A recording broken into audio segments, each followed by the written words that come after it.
My name is Scott Edwards. I'm with Hail Happens. We help homeowners who have insurance policies get the best experience out of their insurance policy and dealing with roofers and roofing contractors. What I want to talk about today is something real simple in our industry, and that is how to locate a good a good contractor, a roofing contractor. And I'm going to tell you right now, there are resources all over the place, which really blows my mind how people end up with shitty contractors, because I see it literally every day of my life. I guess there's just like good salesmen out there that don't have companies that back them up and do what they say they're going to do, or they just are straight up lying. I mean, who knows? But there are certain key things that you want to focus on. And I know you guys don't want to you want to try to go about your day, so I'm going to try to blast through this pretty quick. And by the way, this is like some kind of little sales pitch. I'm going to plug in stuff that may let you know a little bit about what we do for our customers, but I'm taking this directly from the Roofing Contractors Association of Texas website on how to hire a roofing contractor. So those are great people. Just so you know what that organization is. There's no license, by the way, guys, in the state of Texas. You know, we have licenses in other states where you have to actually go and take a test. It took me 6 months to get my license in Illinois, by the way. But here in Texas, you don't have to have a license to do business as a roofer. Guess what? I walk out with a hammer, boom, I'm a roofer. Let's do some roofing. You want to make sure that you're picking somebody that is a roofing contractor that has experience, that can take care of you. A good roofing contractor will welcome your questions. Anytime you ask a question, they should be willing to answer it. They shouldn't be just trying to barrel you over. Be locally established with a permanent address and in the roofing business year-round. Our company is in expansion mode. So when people see us in a market they haven't seen us before, they're like, these guys are storm chasers. They're coming here to do a bunch of roofs. They're going to be out of here and they're going to be gone. When we go into a market, we go into every market with the intention of opening up a permanent branch, because we want to be there for our customers. And if we do roofs, we're going to warranty the work. We want to make sure we take care of them. That's what this is about. It's not about the work. It's about, where are you going to be if I have a problem? With as much exposure as we have and the commitments and promises that I make to my team, which then translates to the promises we make to our customers, we got to do the right thing. We got to take care of our customers, especially with our warranty. Provide you with a certificate of insurance. They should provide you with a certificate of insurance every time. We hand it to our customers the first time we ever meet with them. It has a copy of our policy that shows all of our coverages, liability, workers' comp, all the stuff that should be there. By the way, we're going to talk about workers' comp here in a second. Encourage you to call their credit, customer, and supplier references. Guess what? If a contractor doesn't pay their bill, that supplier is going to want to get their money. So they may call you up and say, hey, guess what? Your supplier didn't pay their bill, so we're going to put a lien on your house. Think about it. We got to pay our bills, or you got to pay the bill. Somebody's paying the bill. Provide a written contract with a detailed scope of work and a product list. They should give you a scope of work of exactly what they're going to do. How many times have you seen a contractor be like, sign right here? There's nothing on there. It doesn't show what they're doing. Nothing. You should be clear on exactly what you're going to be doing, and a product list. Okay, it writes down what the products are going to be on there, right? Like, what if it just says 30-year shingle? That sounds shady, because there's different levels of shingles in there. You know, some of these manufacturers have several versions of a 30-year product. Some of them are thinner and cheaper, and just saying, know what you're getting and do your due diligence. Provide a clear understanding of any warranties being offered. I'm going to tell you right now, a lot of contractors don't even talk about warranties. This is the biggest investment that you have. Wouldn't it be important to know what the guarantee is on something that's protecting all of your possessions underneath that roof, your family, everything? So ask detailed questions. Just to give you an idea, one thing you need to really focus on: what is the workmanship warranty? Not labor, okay? What is the material warranty? What is the workmanship warranty? Guys, there's manufacturers out here that don't have really good manufacturer warranties. They have these warranties where they're non-prorated for 10 years, meaning they'll give you 100% coverage for 10 years, and guess what? Day whatever that is, 3,651, if I'm doing the math right. On the day after that 10 years is up, boom, they prorated 10 years. Doesn't that scare you? Because that should be something your contractor talks about. So workmanship is different than labor. Workmanship means the labor, like the bumper-to-bumper warranty. If a flashing goes out, if the caulk goes out, the nail goes out, whatever that is workmanship. That's bumper-to-bumper. The labor is the cost to have the guys come fix it if there's a material defect. So if the material goes bad 20 years from now, Okay, our manufacturer at least says, hey, it's non-prorated, we're gonna cover you to have somebody come put it back on. They pay us to go put it back on. Okay, this is things that a good contractor will not do. They'll sometimes pressure you to sign a contract or hand over a check to them quickly. Guys, don't give them money. Especially if they don't have, especially if you haven't looked them up, but definitely don't give people money if you haven't looked them up. Some contractors ask for a down payment up front. I'm gonna tell you, there's a lot of people out there that get duped. I see it on the news all the time in all these markets where people have given money to a contractor and the contractor disappears. There's people who go to jail that every single year. Or they'll take the check just to secure the job, all right, and then it takes them 8 months to get the job done. They make them move faster by saying, hey, look, you want my business, let's get this roof on, you know what I mean? Ask you money for up front until materials are delivered. If the materials are delivered, okay, fine, then it's okay to pass the check over. We wait until we've done the roof. They don't hesitate to give you a copy of the certificates of insurance or references.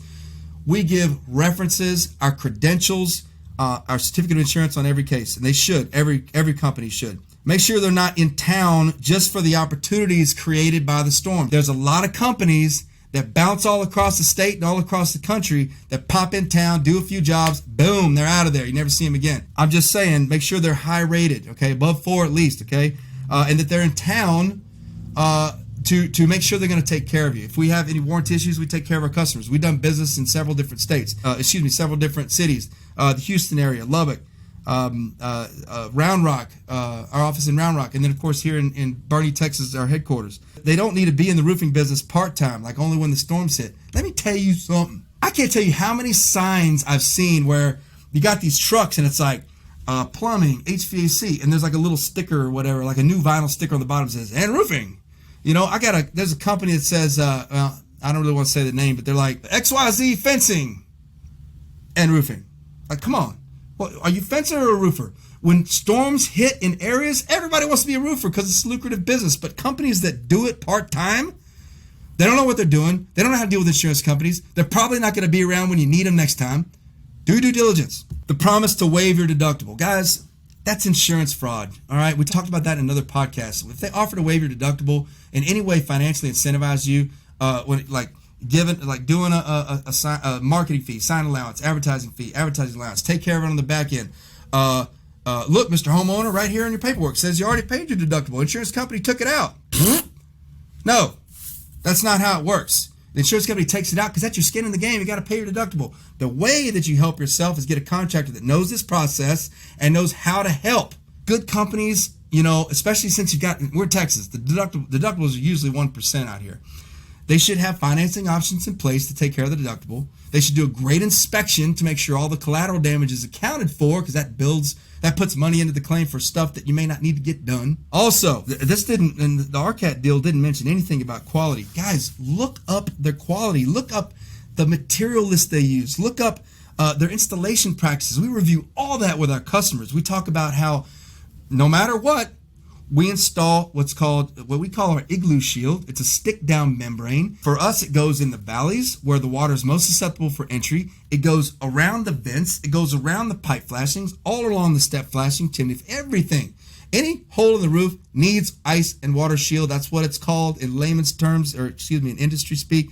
But it's a stick down membrane that's granulated. It sticks down where you can't peel it up. It's great. Good stuff. They should also install drip edge. Most contractors don't talk about this because if the insurance company won't pay for it, they don't do it because they want to save money, because they don't want to spend the extra money if they're not going to get paid for it, which makes sense as far as a business standpoint. But guess what? Their customers are having to take a lower quality roof because of it.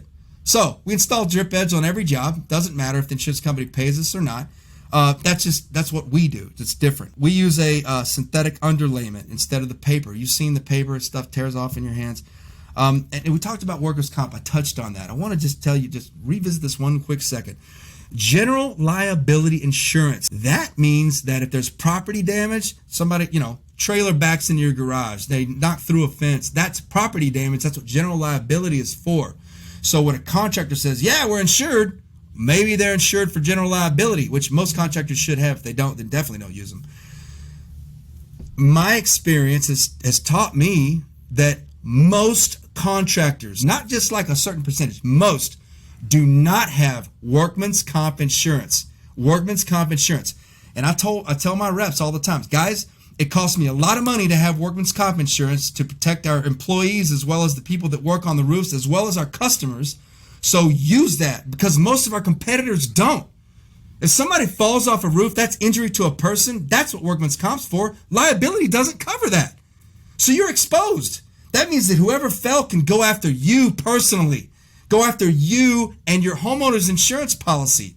File a claim, try to get money for injury. And we all know how dangerous it is to be on a roof. It's not like tripping on water hose, guys. You're falling off a roof. You're going to get hurt bad. Break stuff, okay? Think about it. Don't let a contractor do work for you unless they have workman's comp insurance. They need to pay for it. That's what it's to protect them too, guys. It protects their employees. When their employees are doing inspection, it protects them. But more importantly for our audience, it protects you. Ask them if they have workman's comp, not just insurance. Are you insured? Yes. Do you have workman's comp on your insurance? Better be yes. We are members of Roofing Contractors Association of Texas. There's no license required in the state of Texas, but Roofing Contractors Association of Texas has a program where you can get your insurance license. They have study materials and all this kind of stuff. It's sitting on my desk in my office. Being a member of that organization, we have to pay our bills. We have to keep our suppliers with good credit. We have to take care of our customers. You can't be a crappy contractor. We have to make sure we have insurance to make sure we're protected as well as our customers. We have to be a good company, all right? So check for that. Check for the Roofing Contractors Association of Texas designation. Now, there are different versions of it that are kind of piecemealed out. They got the LARCA there in Lubbock. They got ITRA in East Texas and stuff like that. So anyways, check for that. We are also, because our company's named Mammoth, we want to be the largest in the country in the next 5 years. I know my competitors are like, yeah, right, whatever, buddy. Okay. Bottom line is, since we're going to be national, we are also members of the National Roofing Contractors Association, okay? That's a national version of RCAT, okay? They want to make sure that they got good contractors in their program that are going to take care of customers and make sure that they're taken care of. We do a lot of business with the manufacturers of the shingles. We have to be preferred contractors with these manufacturers. Certainty, which we love. GAF, Owens Corning. You got to be registered with these companies in order to be able to offer their best warranties, which we do. So make sure they're registered with those companies. I'm not going to do a whole summary list because we're running out of time. As always, I like to mention the APA. American Policyholders Association is a company, an organization, and their job is to protect consumers in this situation when it comes to dealing with the insurance companies and things like that. They are they're heroes in the industry for us roofing contractors, but more importantly, they help consumers too. They're making sure that you don't get screwed over by anybody. Look them up. They're great. Heather and those guys over there do a great job. Again, my name's Scott Edwards. Hell happens. See ya.